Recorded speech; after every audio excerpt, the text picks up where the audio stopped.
Buck Zollo, a guy going by the name of Buck Zollo, has created with Tim Davis, who is my cousin, I will point that out, a Obama song parody about all the sort of anti-Obama hatred, and they did it to Paul Simon's 50 Ways to Leave Your Lovers, and it's 50 Ways to Hate Obama, and I think it's very good. Enjoy.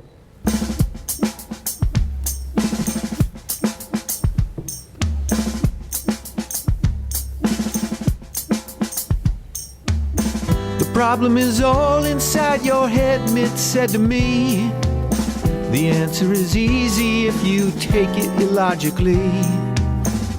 Come and join me in my mission to mislead. There must be 50 ways to hate Obama. Sarah said this liberal on our freedom will intrude, take away our guns and religion, an outlaw drilling crude. Then she'll repeat herself with a righteous attitude. There must be 50 ways to hate Obama. Every real American knows 50 ways to hate Obama. Just make up the truth, Newt. Follow the Klan and don't need the bitch rich. Listen to Hannity. Tune in to Glenn Ben. Turn those brains to mush rush. Embrace the insane McCain. Set the facts free. Just make up the truth, Newt. Follow the Klan and don't need the bitch rich. Listen to Hannity. Tune in to Glenn Ben. Make those brains mush rush. Embrace the insane McCain. Set the facts free. Rove says it grieves him so to see the country in such pain, while Romney and Ryan cast aspersions and campaign. They admit he killed bin Laden, so would you please explain about the 50 ways? The story of his birth, all the proof ain't come to light. He's a Kenyan, a socialist, went to Harvard, still not bright. But then it hits me, I realize being wrong is the new right. There must be 50 ways to hate Obama. 50 ways to hate Obama. Just make up the truth, Newt. Follow the Klan and just need the bitch rich. Listen to Hannity. Tune in to Glenn Ben. Turn their brains to mush rush. Embrace the insane McCain and set the facts free. Make up the truth, Newt. Follow the Klan and don't need the bitch rich. Crank up Hannity. Tune in to Glenn Ben. Turn their brains to mush rush. Embrace the insane McCain and set the facts free.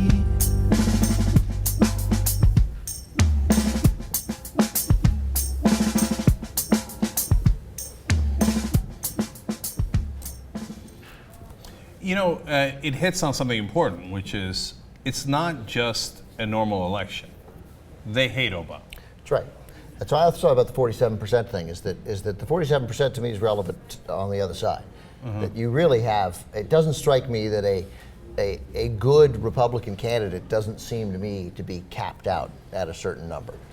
I feel like, I mean, if everything went well, if Mitt completely imploded in these next 3 days, if he used the N-word, if he said, I don't think women should work, right? I mean, if Obama would win 53-47. You know, like he'd win and it'd be good, and he'd win an electoral landslide, he'd win all those swing states. But there's like 47% of people are, you know, they're not voting for this guy. They don't trust him, they don't like him, they think, I mean, because they think crazy things about him. I think that's a really good point, and mainly because that's almost the exact situation we had last time. Remember, the Republicans had melted the country down. When Bush was leaving office, we were in the middle of an unbelievable economic collapse. The first month of Obama's term, he lost 750,000 jobs. They were in the middle of that kind of collapse, right? Iraq was a disaster. I mean, the Republicans had done everything wrong. And they nominated a guy who was a cranky old guy, had a weird temper, ran a really bad campaign, and picked a vice presidential nominee who was just a person who was nowhere near qualified, and still 46. Obama only got 53. Right, it's 53-46. 47 Right. voted for them anyway. A lot That's of it, his cap. That's ironic. That's true, Ben. a lot of it has to do with, let's keep it real, the fact that he is our first, black president. A lot of it has to do with the misinformation and the lack of political activism. And we have tremendous respect for independent voters. Maybe respect isn't the right word, but we place so much emphasis on their importance because at the end of the day, they are important. Their vote is important, but they're the most uninformed voters. And it's frustrating to know that the most uninformed voters, in a lot of cases, make the big decisions in this country. Yeah, well, I think that, yes, there are a lot of uninformed voters, but yes, that's true. I also am not so sure, in this case, the vitriol and the passion, I think the fact that Obama is black obviously makes a difference. I think it motivates a lot of the anger on the other side, but I don't think those people would ever vote for a Democrat. The overwhelming majority of those people. So here is the difference. You got to remember, this is just let me throw this in. Let's not forget how much Bill Clinton was hated. That's exactly what I was going to go to. There's a little extra layer with Obama, but I don't think it's that dramatically different. I think your second 2 points about, a lack of political activism and lack of awareness about issues, much bigger, and the misinformation in general than Obama's race for the level of vitriol and why he's so disliked. Well, that's exactly my point, which is that they hated Clinton just as much back in the day. But the difference between Clinton and Obama is where the race factor might come into play, because now they don't hate Clinton as much anymore. There's a feeling of old Bubba. No, right? We'll see in years from now. Yeah, and I don't think that a lot of the people who hate Obama in 50 different ways are then going to turn around later and be like, oh, remember the good old days with Barack. And think about how the hate is expressed, though. You know what I mean? It immediately goes to the birth certificate question. It immediately goes to the accusations that he's a Kenyan. Immediately goes to accusations that he's a socialist, he's this foreigner, he's not one of us. Right. So it's that obvious. hate, yeah. It's true, yes, that stuff's all obvious. But for Bill Clinton, they just found different stuff. Right. Incredibly corrupt, killed Vince Foster. Crazy stuff. Had people killed in Arkansas.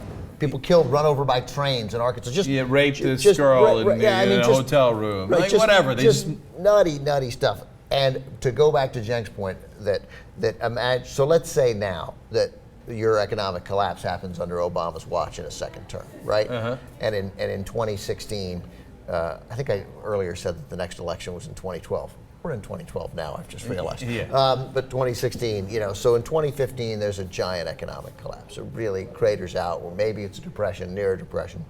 And Obama starts a war with Iran, right? Uh-huh. And thousands of Americans, and it seems directionless and pointless, right? And there's a terrorist attack on our soil, again. You think the Republicans winning that election, 53-47? No. No, it's a 66-34 election. It's a 70-30. Whoever the Democrat is, Hillary Clinton, they got no shot.